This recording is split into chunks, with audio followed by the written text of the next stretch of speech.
less of a barrier to like requesting to speak when it's virtual, because you're just like in a Zoom meeting, right?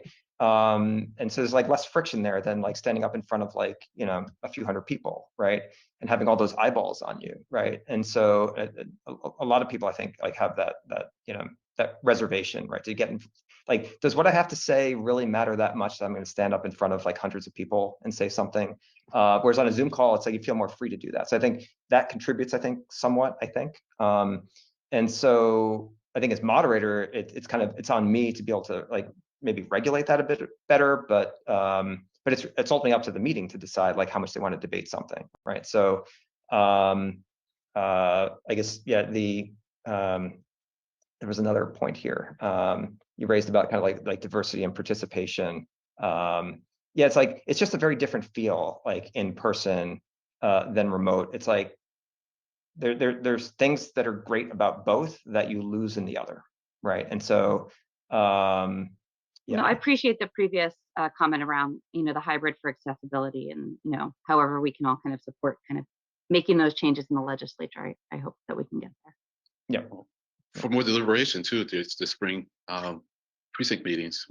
And so yeah. Well, yeah, actually, I remember the point I was going to make is that this is something that I'll cover in like kind of survey questions that I'll send out to town meeting members is like, how do folks feel that the town meeting members who speak at town meeting, whether yourself or others, like how do you feel about the level of preparation that members have? Like, would you prefer that there's more preparation done up front, and so that people are more prepared to come with an informed opinion about how they're going to vote, and there's pretty limited debate, and then you just get to voting?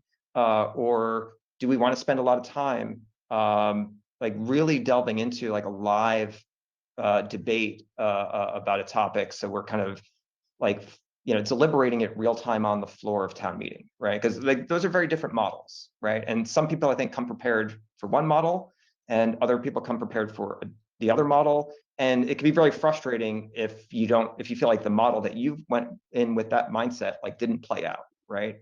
Like if you're on I really want things to be deliberated real time, so we could really have this like live exchange, this live debate of these important issues facing the town, then you're going to be really disappointed if there was a really abbreviated debate and the third speaker called for terminating debate and it passed, and then you're voting. It's like, I feel like I didn't really get a debate out of that. And so on the other end, it's like people feel like, well, maybe everyone should just do their homework and show up and ready to vote their opinion and get out of there really quick, right? It's like those are just very different. Like one isn't necessarily more legitimate than the other. It really depends on like how we want to spend our time, right? Well, thank you, Greg. Thank you, everybody. I enjoyed this fall precinct meeting, but then I enjoy town meeting immensely too. So I enjoy talking with you all about various things about the town. So hopefully you found it worth your while. And so unless someone has something else they want to say or ask, we'll wrap this up. And I wish you all a nice end of the year, and whatever holidays you celebrate, enjoy them.